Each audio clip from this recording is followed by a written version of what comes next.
Hello friends, welcome back to another lecture on statics IQ. Statics IQ में आप सभी का स्वागत है। दोस्तों, जैसा कि आप सभी को पता है, एसएससी सीएचएसएल एग्जाम 2023 का यहाँ पे आरंभ हो चुकी है। 9 मार्च की सभी शिफ्टों का आपको एनालिसिस मिल चुका होगा और हम बात करने वाले आज की शानदार सेशन में 10 मार्च के प्रथम शिफ्ट के जो जीके से जितने भी क्वेश्चन पूछे गए हैं, आपको इस सेशन में जो 10 मार्च को प्रथम शिफ्ट के जीके के जो भी क्वेश्चन मिले हैं वो आपको 100% रियल क्वेश्चन आपको यहाँ पे एनालिसिस करवाया जाएगा। साथ ही इन क्वेश्चनों के इर्द गिर्द कौन से क्वेश्चन आपको आगे आने वाली शिफ्ट में पूछे जा सकते हैं, उन सभी के बारे में विस्तार पूर्वक चर्चा करने वाले हैं। तो वीडियो के अंत तक बने रहिएगा। और हाँ, यदि आज आप हमारे चैनल से जुड़े हैं तो चैनल को सब्सक्राइब करके बेल आइकन पे प्रेस कर दीजिएगा, ताकि इस प्रकार के समस्त एग्जाम के एनालिसिस आपको सही समय से मिल सके और आप अपनी जो तैयारी है मजबूती से कर सके। तो चलिए आज की शानदार सेशन का आगाज करते हैं और बात करते हैं 10 मार्च को पूछे गए प्रथम क्वेश्चन जो है मोहिनीअट्टम किस राज्य का शास्त्रीय नृत्य है। तो मोहिनीअट्टम है जो कि केरल का शास्त्रीय नृत्य है। और दोस्तों, आपको जो शास्त्रीय नृत्य से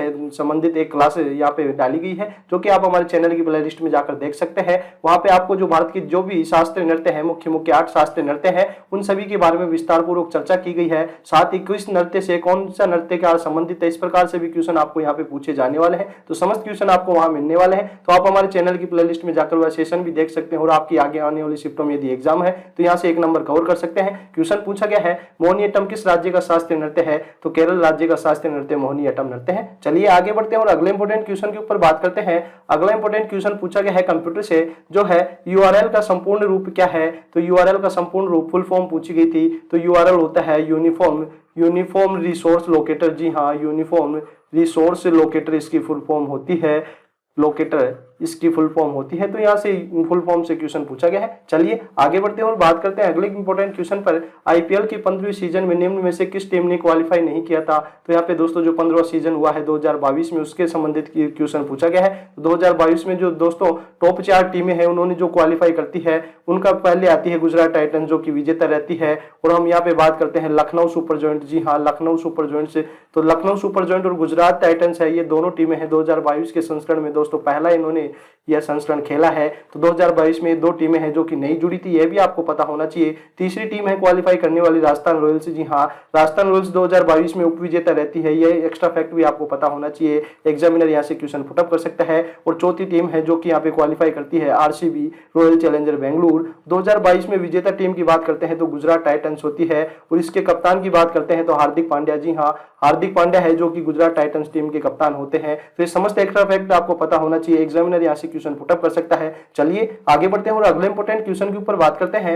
वह है महिला फीफा बास्केटबॉल का खिताब हाल ही में किसने जीता है। तो महिला फीफा बास्केटबॉल का यहाँ पे सफल आयोजन करवाया जा चुका है। और इसमें जो दोस्तों यहाँ पे खिताब अपने नाम करती है वह अमेरिका की टीम रहती है। तो यूएसए अमेरिका ने दोस्तों जो महिला फीफा बास्केटबॉल का खिताब अपने नाम कर लिया है। आज के सेशन जो प्रथम शिफ्ट है उसमें यह क्वेश्चन पूछा गया है। चलिए आगे बढ़ते हैं और बात करते हैं खेलो इंडिया यूथ गेम्स 2023 में हरियाणा में कुल कितने पदक जीते हैं। तो दोस्तों आपने देखा होगा 9 मार्च की शिफ्टों का एनालिसिस देखा होगा। तो इसमें दोस्तों प्रत्येक शिफ्ट में एक क्वेश्चन पूछा गया है। जी हाँ, एक क्वेश्चन यहाँ से पूछा गया है। तो आपके आगे आने वाली शिफ्टों में भी दोस्तों यहाँ से क्वेश्चन पूछे जाने यहाँ पे संभव है। तो इसलिए दोस्तों यदि आपने हमारा विशेष सेशन खेलो इंडिया यूथ गेम्स 2023 नहीं देखा है तो आप हमारे चैनल की प्लेलिस्ट में जाकर दोस्तों देख सकते हैं। इससे संबंधित जितने भी क्वेश्चन आपको एग्जाम में छप सकते हैं, सभी संबंधित क्वेश्चन करवाए गए हैं। तो एक बार वह सेशन भी आप जरूर देखिएगा। तो हम बात करते हैं खेलो इंडिया यूथ गेम्स 2023। जैसा कि आप सभी को पता है, मध्य प्रदेश में इसका आयोजन करवाया जाता है। मध्य प्रदेश के 8 शहरों में दोस्तों 8 शहरों में इसका आयोजन करवाया जाता है। इसमें प्रथम स्थान पर रहती है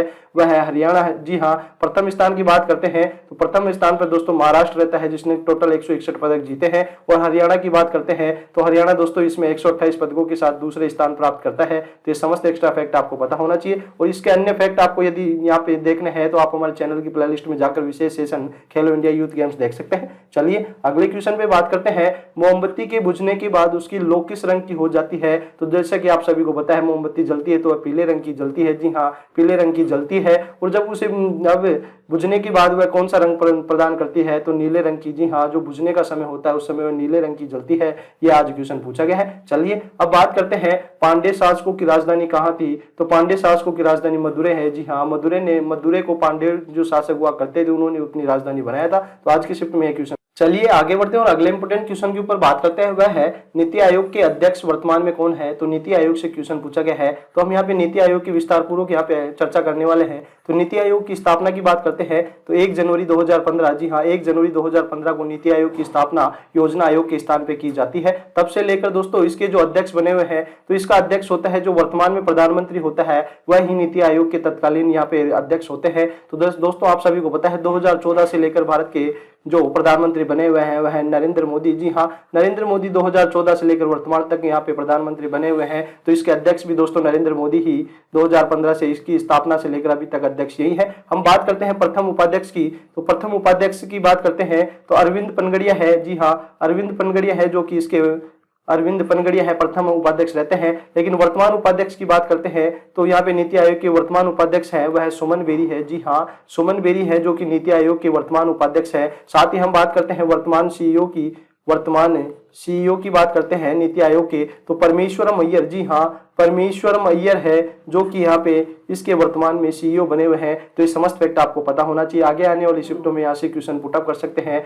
चलिए आगे बढ़ते हैं और बात करते हैं अगले इंपोर्टेंट क्वेश्चन पर। वह है भारतीय संविधान की किस अनुसूची में दल बदल विरोधी कानून का उल्लेख किया गया है। तो दोस्तों भारत की जो अनुसूची है उसमें जो 10वीं अनुसूची है उसमें कहा गया है कि जो दल बदल विरोधी कानून है उसके बारे में इसका उल्लेख किया गया है। वर्तमान की बात करते हैं तो वर्तमान संविधान में 12 अनुसूचियां हैं, लेकिन मूल संविधान की बात की जाती है तो मूल संविधान की बात की जाती है तो उसमें 8 अनुसूचियां थी। 4 अनुसूचियां दोस्तों यहाँ पे धीरे धीरे बढ़ती गई और यहाँ पे वर्तमान में 12 अनुसूची हो चुकी है। यह फैक्ट भी आपको पता होना चाहिए।